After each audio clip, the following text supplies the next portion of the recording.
வணக்கம். எப்படி இருக்கீங்க? ஹாய். ஸோ, நான் இந்த டைரியில ஸ்கிரிப்ட் எழுதி, எழுதி, எழுதி என்ன கன்டென்ட் நெறைய இருக்கு. நெறைய யோசிப்பேன். யோசிக்கும்போது எழுதியும் வச்சிட மாட்டேன். டக்குன்னு அந்த இந்த யோசனை வந்து டக்குன்னு எழுதணுன்னும்போது பேப்பர், பென்னு கையில இருக்காது. அப்புறம் அத மறந்துருவேன். ஆம். ஸோ, நெறைய விஷயங்கள் இருக்கு உங்களுக்கு சொல்றதுக்கு என்னோட அனுபவங்கள்ல இருந்து. ஆ அப்படி எல்லாருக்குமே இருக்கும். ஸோ, அது ஒரு நான் இத ஒரு யூடியூப ஒரு வாய்ப்பா பார்க்குறேன். ஷேர் பண்றதுக்கும். பிளஸ் ம் அதுலேருந்து ஏதாவது உங்களால ஹெல்ப் உங்களுக்கு எடுத்துக்க முடிஞ்சதுன்னா, நான் ரொம்ப சந்தோஷப்படுவேன். ஆ நான் வந்து அ முன்னாடிலாம் வீடியோ போம்போது அ அவ்ளோ அதான் சொன்னேன் இல்லைங்களா? ஸ்கிரிப்ட் எழுதணும். 15 செகண்ட்ஸ்குள்ள போடணும் அப்படின்றது எனக்கு இது இருந்தது. அது மாதிரி அது போடுறப்போ ரொம்ப எத்தனையோ டேக் போகும். ஆனா பண்ணிடுவேன் ஃபாஸ்ட்டா. ஆனா என்னன்னா, ஒவ்வொரு நாளுமே எனக்கு போடுறதுக்கு எனக்கு கஷ்டமா இருக்கு. அந்த கன்சிஸ்டன்ட்டா போடுறது வந்து எனக்கு வரல. ஒரு ஒரு சில நாள்ல வந்து பார்த்தீங்கன்னா, ஒரே நாள்ல 4, 5லாம் நான் போட்டுருக்கேன் வீடியோ. ஸோ இது என்னன்னா, நான் என்ன ட்ரை பண்றேன் இங்க, ஒரு ஸ்கிரிப்ட் எழுதணும். அது அட்ராக்டிவா இருக்கணும். ஆ நான் சொல்ல வர்றது எல்லாமே வந்து பார்த்தீங்கன்னா, இப்பயும் என் மனசுல இருந்து தான் சொல்றேன். அப்பவும் என் மனசுல இருக்கிறது கொஞ்சம் வந்து கரெக்ட்டா ஆர்கனைஸ்டா சொல்லணும். இல்லன்னா போர் அடிச்சுரும் மக்களுக்கு. அப்போ அப்போ வந்து நான் என்ன ட்ரை பண்ணேன்னா, ஓகே நம்ப வந்து அதுல ரொம்ப கான்சன்ட்ரேட் பண்ற மாரி இருக்கு. மெயின் கன்டென்ட்ல எனக்கு ரொம்ப கான்சன்ட்ரேட் பண்ற மாதிரி தெரியல. ஸோ என்ன நெனச்சேன்னா, பரவால்ல என்ன அ ஏன்னா ஸ்டாமரிங் இருந்தா கூட பரவால்ல. ஏதாவது பிழை இருந்தாலும் பரவால்ல. தடுமாறுனாலும் பரவால்ல. It's okay. So first we have to accept our செல்ஃப்ங்க. அது ரொம்ப முக்கியம். ஆ ஏன்னா இங்க இங்க வந்து என்னோட பர்ப்பஸ் என்ன அகைன் நான் இங்க எதையும் வந்து விக்க வரல. செல் பண்ண வரல. ஆனா செல் பண்றது தப்புன்னு சொல்லல. பட் கண்டிப்பா வந்து I am from a business background. Business in the sense business teacher background.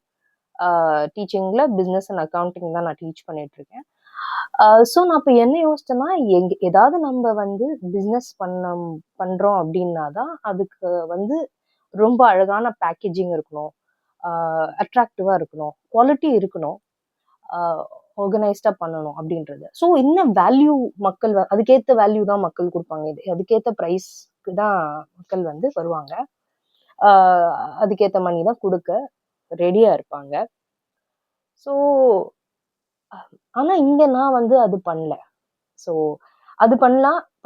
வெளிய போய் பண்ணிக்கலாம். ஸோ எனி டைம் வந்து பிசினஸ் பண்ணிக்கலாம். ஆ பட் நான் முன்ன சொன்ன மாதிரி இந்த இந்த ஸ்கூலிங் சிஸ்டம்ல இருந்து நான் வெளிய வரணும். ஏன்னா அந்த சிஸ்டம் வந்து அ கொஞ்சம் செட் ஆகலன்னு சொல்லிருந்தேன். நெறைய குழந்தைகள நம்ப பார்க்குறோம். ஸோ நம்மளே குழந்தைங்கள வந்து அப்படிதான் அனுப்புறோம். ஏன்னா வேற சிஸ்டம் மாரி ஒரு எஜுகேஷனல் சிஸ்டம் இருக்கான்னு கேட்டா, இன்னும் பரவலா இந்தியால வந்து ஹோம் ஸ்கூலிங், அன்ஸ்கூலிங் வந்து இப்பதான் மெல்ல மெல்லமா டெவலப் ஆயிட்டு இருக்கு. ஸோ அது கூடிய சீக்கிரம் வந்துரும்னு நம்புறேன். நெறைய ஆகும். இன்னும் 5 years down the line 10 years கழிச்சு பார்த்தீங்கன்னா, கண்டிப்பா நெறைய பேர் அன்ஸ்கூல் பண்ணியிருப்பீங்க. ஹோம் ஸ்கூல் கண்டிப்பா பண்ணியிருப்பீங்க. ஹோம் ஸ்கூலிங்னா என்னன்னா, வீட்ல இருந்தே ஏதாவது ஒரு கரிக்குலம பின்பற்றி பண்றது, அது நெறைய பேர் பண்ணிட்டு இருக்காங்க ஆல்ரெடி. அன்ஸ்கூலிங்னா ஒரு கரிக்குலமே குடுக்காம இருக்கிறது. அது குழந்தைக்கு இதுதான் நீ படிக்கணும், இதெல்லாம் நீ படிக்கணும்ன்ட்டு டெய்லி பேசிஸ் வந்து நம்ம சொல்லாம இருக்கிறது, ஒரு கரிக்குலம் கூட போகாம இருக்கிறது. For example CBSE, state board, IGCSE. So எந்த ஒரு கரிக்குலமே அத வந்து ஃபாலோ பண்றதுக்கு நம்ம வந்து ம் விருப்பம் இல்லாம இருக்குது. நம்ம குழந்தைகள வந்து அதுக்கு இப்ப என்ன ஆகும் அப்டின்னா, இங்க வந்து ஒரு இன்செக்யூரிட்டி எழுது. இப்போ வந்து இப்டி பண்ணோம்னா, குழந்தைகள் வந்து எப்படி வந்து இத கோப் அப் பண்ணுவாங்க? எப்படி படிப்பாங்க? நம்ம சொல்லி தரணும். நம்ம மேல பர்டன் ஆயிடும். முக்காவாசி ஸ்கூலுக்கு அனுப்புறதே நம்மளால சொல்லி தர முடியாது. கண்டிப்பா வந்து அ அது ஒரு பெரிய ரீசன். அதனால நம்ம அனுப்புறோம். எங்க வந்து அவங்களுக்கு வேலை வாய்ப்பு இல்லாம போயிடுமோ? எங்க வந்து அவங்கள கை விட்டுருவோமோ? நாளைக்கு என் புள்ள வந்து, "நீ என்ன படிக்க வச்ச? என்ன பண்ண?" அப்படின்னு கேட்டுடுமோ? நெறைய இதுல வந்து யோசனைகள், சிக்கல்கள் இருக்கு. தெரியுது. சிக்கலா தெரியுது. பட் அன்ஸ்கூலிங் பண்றவங்க பார்த்தீங்கன்னா, மோஸ்ட்லி உங்களுக்கு பார்த்தீங்கன்னா, எப்படி சொல்றது? ஒரு சஸ்டெய்னபிள் லைஃப் ஸ்டைல்குள்ள வரவங்க வந்து, இந்த அன்ஸ்கூலிங் எல்லாம் கான்செப்ட் புரிஞ்சுக்கிறாங்க. சஸ்டெய்னபிள் லைஃப் விருப்பப்படுறோம். அதாவது வந்து ஒரு ரொம்ப கன்வென்ஷனலா இல்லாம, ட்ரெடிஷனல் லைஃப் ஸ்டைல் இல்லாம, ஓடாம, சரி நானும் ஓடல. பிளஸ் வந்து என்னோட குழந்தைகளுக்கு வந்து அதே நேரத்துல அ எப்படி வந்து என்னால ஏன்னா ஃபீஸ் அதிகமா கட்ட வேண்டாம். ஸ்கூல்ல எல்லாம் சேர்க்கலன்னா ஃபீஸ் கட்ட வேண்டாம். எதுவுமே பண்ண வேண்டாம். ஒரு பெரிய காஸ்ட் கிடையாது. அதே நேரத்துல ஸ்கூலுக்கு அனுப்புறதுனாலங்க தான் பிள்ளைங்களும் இன்ஃப்ளூயன்ஸ் ஆகி கண்டிப்பா கெட்டு போறாங்கன்றது வந்து 100% சொல்ல முடியும். நெறைய நல்ல விஷயங்கள் இருந்தா கூட, அ பசங்க வந்து குழந்தைகள வந்து ஸ்கூலுக்கு அனுப்புறதுனால தான் மெயினா கெட்டு போறதுக்குரிய ரீசன் இருக்கு. கெட்டு போறதுன்னா, இன்ஃப்ளூயன்ஸ் இருக்கு. கண்டிப்பா. மத்த பசங்களோட நம்ம பழகுறாங்க. வேரியஸ் பேக்ரவுண்ட்ஸ்ல இருந்து வராங்க. எல்லார் கூடயும் பழகணும், சோஷியலா இருக்கணும். ஆனா, அந்த குழந்தைங்களுக்கு அந்த வயசுல தெரியாது. எது நல்லது, கெட்டதுன்னு. ஸோ ஸோ ஏதாவது அவங்களுக்கு அட்ராக்டிவா தெரிஞ்சா அது பின்னாடி போயிடுவாங்க. ஸோ இன்ஃப்ளூயன்ஸ் பண்றதுன்றது இருக்கு. ஆம், அது ஸ்கூல்ல இருந்து வருவாங்க. திடீர்னு அந்த மாரி வார்த்தைகள் ஏதோ திடீர்னு ஒரு வார்த்தை சொன்னா கூட நம்ம, ஐயோ! என்னடா இந்த பெரிய ஸ்கூல்ல படிக்க வச்சோம். இப்படி ஒரு வார்த்தை சொல்றானே இந்த பையன், இல்ல இந்த பொண்ணு அப்படின்னு சொல்லிட்டு. ஸோ அப்போ ரொம்ப வருத்தமா இருக்கும் நமக்கு. ஸோ இதெல்லாம் விட்டு நம்ம கூடயே குழந்தைகள் இருக்கும்போது, ஆ கண்ட்ரோல்ன்னு சொல்ல முடியாது. பட் எக்ஸ்போஷருக்கான வாய்ப்பு கொஞ்சம் கம்மியா இருக்கு. பட் ஆனா கண்டிப்பா அ நல்ல நல்ல அ ஸ் ஸ்கில்ஸ் அந்த மாரி விஷயங்கள் அ அதுல வந்து நம்ம வொகேஷனல் கோர்சஸ், ஸ்கில்ஸ் அந்த மாரி நெறைய கோர்சஸ்ல நம்மளால குழந்தைகள அனுப்ப அனுப்ப முடியும். ஆ ஸோ குழந்தையில இருந்தே நான் ஒரு எது அவங்களுக்கு வந்து புடிச்சிருக்கு, எது அவங்களுக்கு இயல்பா வருதுங்கிறத நம்ம ஐடென்டிஃபை பண்ண வேண்டியது இருக்கு. ஸோ அத ஐடென்டிஃபை பண்ணிட்டோம்னா, அது ஓரியன்டடாவே நம்ம வந்து அந்த குழந்தைங்கள வந்து அந்த விஷயத்திலேயே நம்ம அந்த குழந்தைங்கள வந்து விடும்போது, அதிலேயே அவங்க ஒரு ஆர்ட் வரையறாங்களா, டிராயிங் நல்லா பண்றாங்களா, அதுதான் அவங்களுக்கு இன்ட்ரஸ்டடா இருக்குன்னா, அப்போ ஒரு ஒரு 5 அ 6 வயசு, 7 வயசு அந்த மாரி ஒரு ஒரு ஒரு 8 அந்த மாரி வயசு போகும்போது, உங்களுக்கு புரிஞ்சிரும். ஓகே இந்த குழந்தைக்கு இதுதான் வருது, இயல்பாவே வருது எதுவோ, அதிலேயே நம்ம விட்டுட்டோம்னா நல்லது. லேட்டரா கூட மாறலாம். பட் ஆனா, அது ஒண்ணு தான் அவங்களுக்கு புடிச்சிருக்கு. அது ஒண்ணு பண்றாங்க அப்டின்னா, அதிலயே விட்டுறது. 1, 2 விஷயங்கள் இருக்கும். அதிலயே விட்டுறது நல்லது ஆக்சுவலி.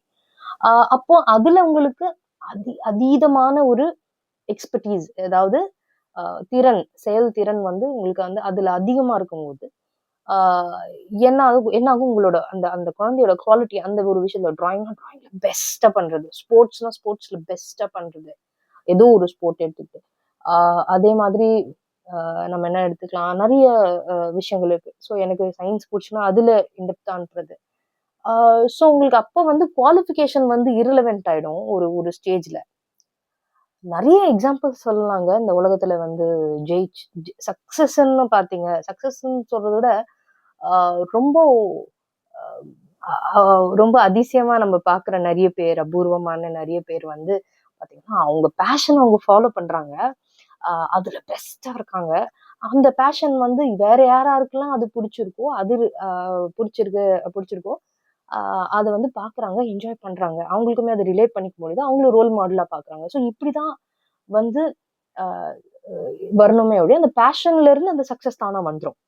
ஃபார் எக்ஸாம்பிள் பார்த்தீங்கன்னா, மைக்கேல் ஜாக்சன் சொல்லலாம். ஆ அ அ நெறைய என்டர்டெயின்மென்ட் இண்டஸ்ட்ரியில உங்களுக்கு சொல்லவே வேண்டாம். நெறைய எக்ஸாம்பிள்ஸ் இருக்கு. ஸோ ஆக்டர்ஸா இருக்கலாம், சிங்கர்ஸா இருக்கலாம்.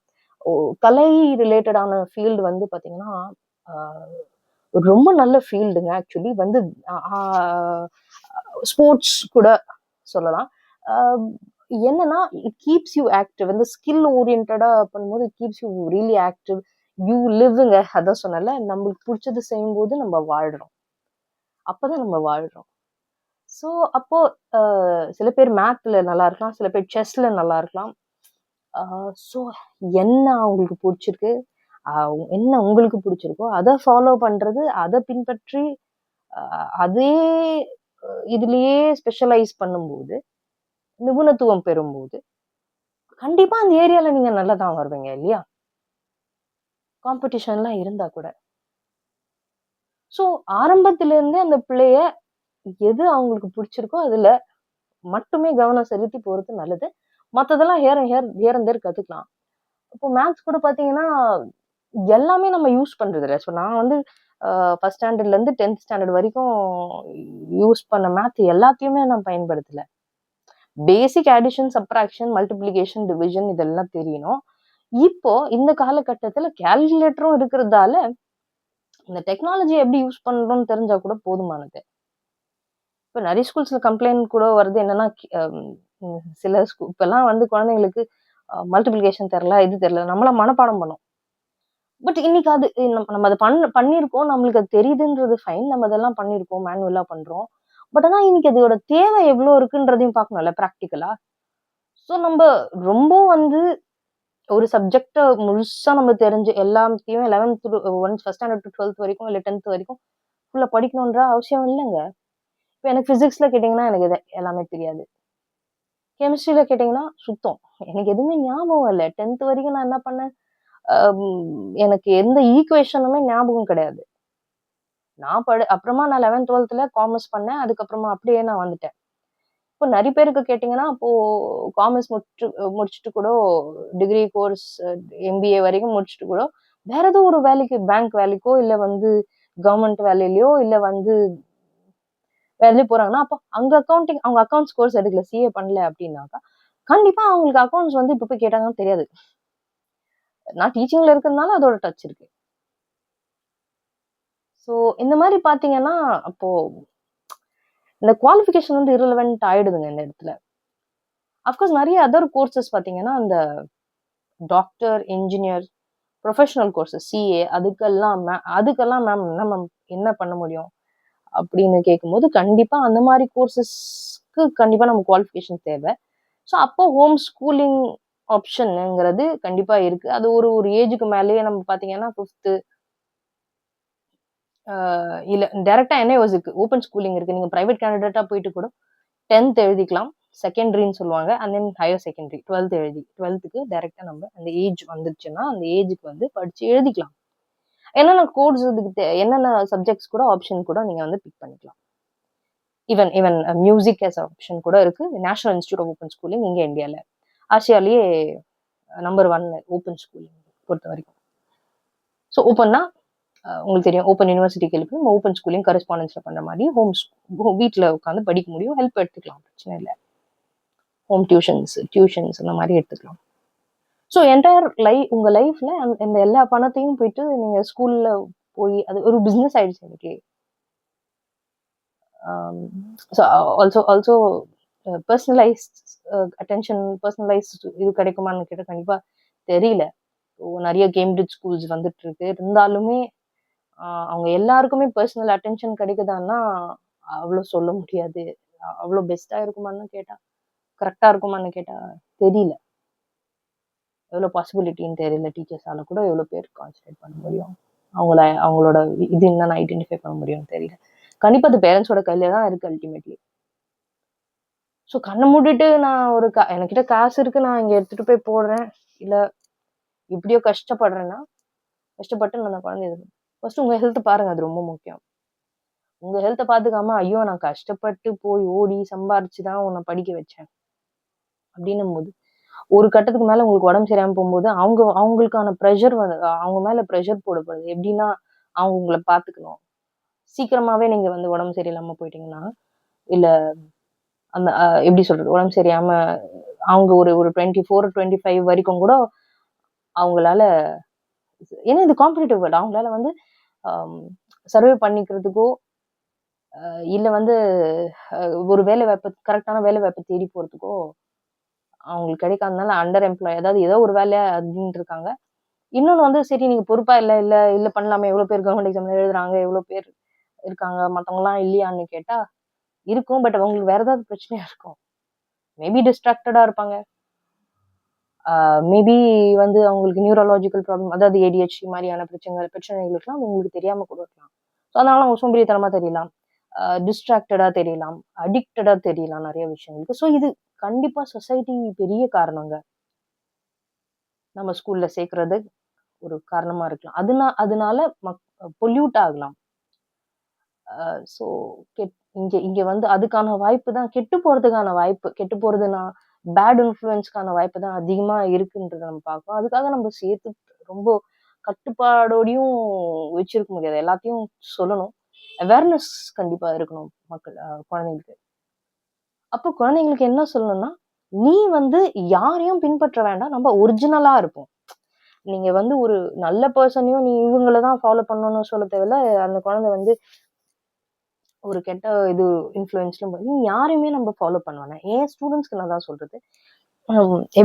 ஒரு வாட்டியும் அந்த குழந்தைகள் தப்பு செய்யும்போது, என் ஸ்டூடண்ட்க்கு நான் சொல்றது வந்து, நீ யாரையுமே ஃபாலோ நீங்க வந்து என்ன ரோல் மாடல் எடுத்துக்க வேண்டாம். எந்த ஒரு ஒரு ரோல் மாடலும் நீங்க வச்சுக்க வேண்டாம். நல்லது, கெட்டது யார் எந்த விஷயமும் இன்ஃப்ளூயன்ஸ் ஆகாம, நீங்களா யோசிச்சு ஆஸ் அன் இண்டிவிஜுவல் யோசிச்சு பாருங்க. காப்பி பண்ணாதீங்க. நம்ம குழந்தையிலேருந்து பெரிய இப்போ ஒரு 17, 16 வயசு ஆகுது அப்படின்னாக்கா, அப்போ இவ்ளோ மெமரீஸ் உங்களுக்கு மைண்ட்ல இருக்கு, தங்கியிருக்கு. அவ்ளோ மெமரீஸ வச்சுக்கிட்டு ரிப்பீட் பண்ணாதீங்க. இல்ல பக்கத்துல இருக்கவன பார்த்து, இவன பார்த்து, அவங்கள பார்த்து வந்து காப்பி பண்ணாதீங்க. சூடு போட்டுக்காதீங்க. ஸோ அதுதான் நம்ம ரொம்ப குடுக்க வேண்டிய அவேர்னஸ் திரும்ப திரும்ப. அவங்கள அடிச்சு, திட்டி இது நடக்காது. ஸோ என்ன சொல்லணும்னா, நீ ஒரிஜினலா இரு. ஒருத்தரும் அவங்கவங்க ஒரிஜினாலிட்டி இருக்கணும். காப்பி பண்ணாம. ஸோ அந்த மொமெண்ட்ல நீங்க நினைங்க, இது எனக்கு சரியா? தப்பா? இது பண்ணலாமா? வேண்டாமா? அப்போ உள்ளிருந்து ஒரு விஷயம் வரும். எந்த ஒரு மெமரி வச்சுக்காம அவங்க அந்த முடிவு எடுக்கும்போது, அது கரெக்ட்டா அமையலாம். மனசாட்சி படி அது நடக்கும். அந்த மொமெண்ட்ல. ஏன்னா நம்ம உள்ளம் எப்பவுமே கரெக்ட்டான விஷயத்த தான் வந்து கடவுள் வந்து உள்ளுணர்வு வந்து கரெக்ட்டா தான் அ சொல்லும். எப்போ தப்பா போகுதுன்னா, காப்பி அடிச்சாலோ, இல்ல வேற எதுக்கோ அடிக்ட் ஆயிட்டு, அப்புறம் முடிவுகள் எடுக்கும்போது தப்பாயிடுது. ஸோ முடிவுகள்ன்னும்போது, எந்த ஒரு யாருடைய இன்ஃப்ளூயன்ஸ் இல்லாம முடிவெடுக்க முடியுதா உங்களால? அப்படிங்கிறது தான் நம்ம குழந்தைங்களுக்கு சொல்லிக் குடுக்கணும். ஸோ இதுக்கான ஒரே வாய்ப்பு வந்து பார்த்தீங்கன்னா, அப்படி எந்த மெமரி இல்லாம வச்சுக்கிறது? So live in the present. அதான் நான் லிவ் இன் த பிரசன்ட். ஏன் வந்து ரொம்ப அ சொல்லிக்கிட்டே இருக்கேன். அத பத்தி நெறைய பேசுறேன் அப்படின்னா, காரணம் என்னன்னா, மெமரீஸ வச்சுக்காம, அந்த நேரத்துல என்ன சரின்னு உங்களுக்கு படுதோ, அது செய்றது தான் லிவ் இன் த பிரசன்ட். அதுக்கு எப்படி குழந்தைகள ட்ரெயின் பண்றது? உணவு அடிப்படை பார்த்தீங்கன்னா, ஒரு ஸ்கூல்ல ஒரு குழந்தை பிரேக்ஃபாஸ்ட் சாப்பிடுது அப்படின்னா, சீக்கிரம் சாப்பிடுன்னு தான் அங்கேயும் சொல்றாங்க. அப்ப எப்படி சாப்பிடணுங்கிறது சொல்லிக் குடுக்கப்படுறது இல்ல. அது கன்வென்ஷனல் ஸ்கூல்ஸ்ல. 1, 2 ஸ்கூல் இருக்கு. அந்த ஸ்கூல்ல பார்த்தீங்கன்னா, கிட்டத்தட்ட 1 மணி நேரம் மேல டைம் குடுக்குறாங்க. 1 மணி நேரம், 1 1/2 மணி நேரம் கூட டைம் குடுக்குறாங்க. அ அவங்க வந்து ச்யூ பண்ணியும் சாப்பிட சொல்றாங்க. இப்ப 80 வாட்டி ச்யூ பண்ணுங்க. 40 டைம்ஸ் மேல ச்யூ பண்ணுங்க. அப்படின்னு சொல்லக்கூடிய 1, 2 ஸ்கூல்ஸ் தான் இருக்கு இங்க. தமிழ்நாட்டிலே பார்த்தோம்னா, ஒரு மிஞ்சி மிஞ்சி போனா ஒரு 10 ஸ்கூல் இருக்கும் அந்த மாதிரி. 10ல இருந்து 15 ஸ்கூல் தான் இருக்கலாம் ப்ராபப்ளி. அப்போ குழந்தைங்களுக்கு நம்ப அடிப்படை, அதாவது உணவை எப்படி சாப்பிடணும்ன்றது ரொம்ப அடிப்படையான ஒரு விஷயம். அது ரொம்ப முக்கியமான விஷயமும் கூட. ஏன்னா அங்கிருந்து தான் நோய்களே ஆரம்பிக்குது. அதையெல்லாம் விட்டுட்டு கிளாஸ்க்கு ஒ ஒ இப்போ இப்போ இதுதான் டைம் இருக்கு சாப்பிடுங்க. ஆனா சாப்பிடுங்க. சீக்கிரமா சாப்பிடுங்க. சாப்பிடணும். Breakfast important. பிரேக்ஃபாஸ்ட் இம்பார்டன்ட் சாப்பிடணுங்கிறது தெரியுது. எப்படி சாப்பிடணும்ன்றது நீங்க சொல்லிக் குடுக்கல. அது தெரியாம சயின்ஸு, மேத்ன்னா என்ன அர்த்தம் எனக்கு புரியல.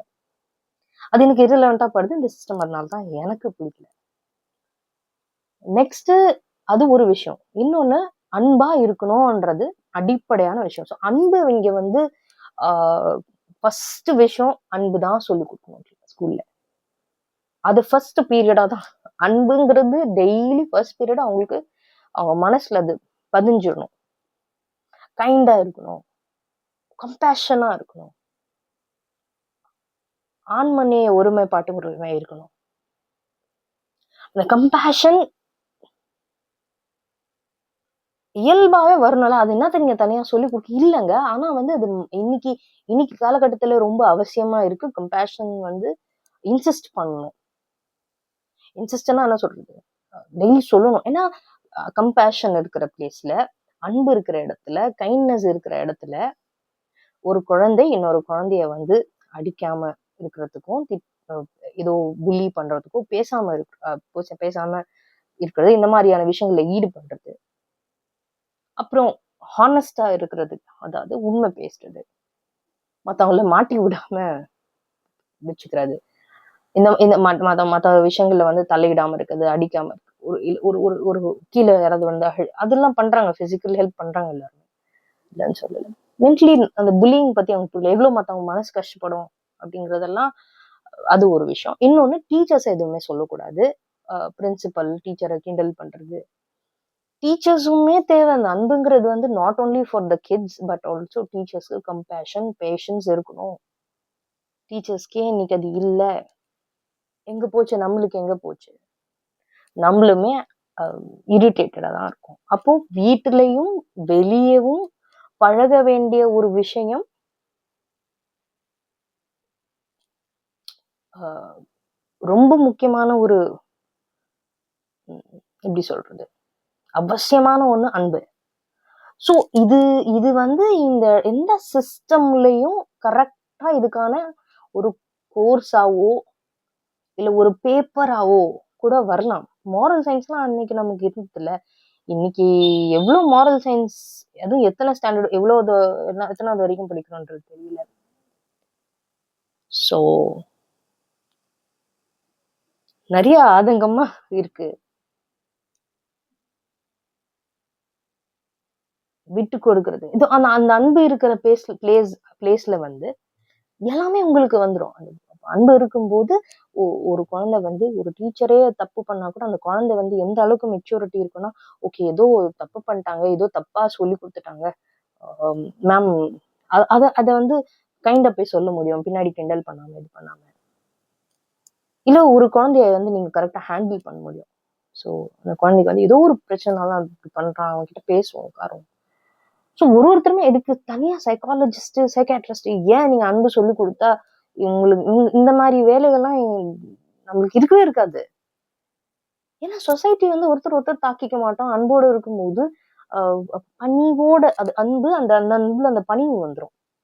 அந்த ஹியூமிலிட்டி இருக்கும்போது, அந்த ஹம்பிள்னஸ் இருக்கும்போது, எல்லாமே எல்லாருக்கும் அது இருக்கும்போது, எல்லாமே வில் ஃபால் இன் பிளேஸ். அப்ப திருட மாட்டாங்க, கொலை பண்ண மாட்டாங்க. ஃபியூச்சர்ல உங்களுக்கு வந்து இந்த கிரவுட் வந்து பாத்தீங்கன்னா, இருக்கிற ஒரு பாப்புலேஷன் ரொம்ப நல்ல ஒரு ஜெனரேஷன் நம்ம வந்து உருவாக்க முடியும். இதுக்கான இம்பார்ட்டன்ஸ் குடுக்காம, அப்புறம் இப்ப இந்த மாரி ஒரு ஒரு நாட்டிலயும் இருந்துச்சுன்னா, கண்டிப்பா பாகிஸ்தான்ல அடுத்த ஒரு 2 ஜெனரேஷன இப்படி உருவாக்கிட்டோம். நம்ம இதுலயும் அந்த மாரி 2 என்ன உருவாக்கிட்டு இருக்கோம் நம்ப? அதெல்லாம் அப்துல் கலாம் ஐயா வந்து எ எ குழந்தைங்கள அட்ரஸ் பண்றாரு. அவர பார்த்தாவே எனக்கு அன்பு மட்டும் தான் கண்ல தெரியுது. அந்த அன்புல தான் அந்த ஹியூமிலிட்டி வருது. அந்த ஒரு ஹியூமிலிட்டி அந்த ஒரு பணிவு வருது. அதுதானே இம்பார்ட்டன்ட். மத்ததெல்லாம் அப்புறம். நீங்க என்ன விண்வெளிக்கு போனாலும், கடல் விட்டு கடல் போனாலும், நாடு விட்டு நாடு போனாலும், இவ்ளோ கண்டுபிடிச்சிருக்காங்கன்னாலுமே, இதுக்கு எல்லாத்துக்கும் மரியாதை உண்டு. ஆனா, கண்டுபிடிச்சவங்க எல்லாருமே அ முக்காவாசி அவ்ளோ ஃபெயிலியருக்கு அப்புறம், பணிவா நம்மளுக்கு ரொம்ப அன்போட விஷயத்த குடுத்துட்டு போயிருக்காங்க. நல்ல விஷயங்கள் குடுத்து சொல்றேன். எல்லா டெக்னாலஜியுமே நல்லதான்னு தெரியாது. அதுக்கு கிராட்டிட்யூட் இருக்கு. பட் ஆனா, ஒரு நிம்மதியான வாழ்க்கை இன்னைக்கு கிடைச்சிருக்கான்னு கேட்டா, அ சொல்ற மாரி தான். ஓடிட்டே இருக்கும். எதுக்கு ஓடுறோம், ஏன் ஓடுறோம்ன்னு தெரியாது. ஒரு நாள் திரும்பி பார்க்கும்போது, நீங்க நெனச்ச மாரி நீங்க வாழல அப்டின்னா, இல்ல இந்த உலகம் உங்களுக்கு அந்த அமைதிய குடுக்கல, இல்ல நீங்க அந்த அமைதிய தேடிக்கலன்னா,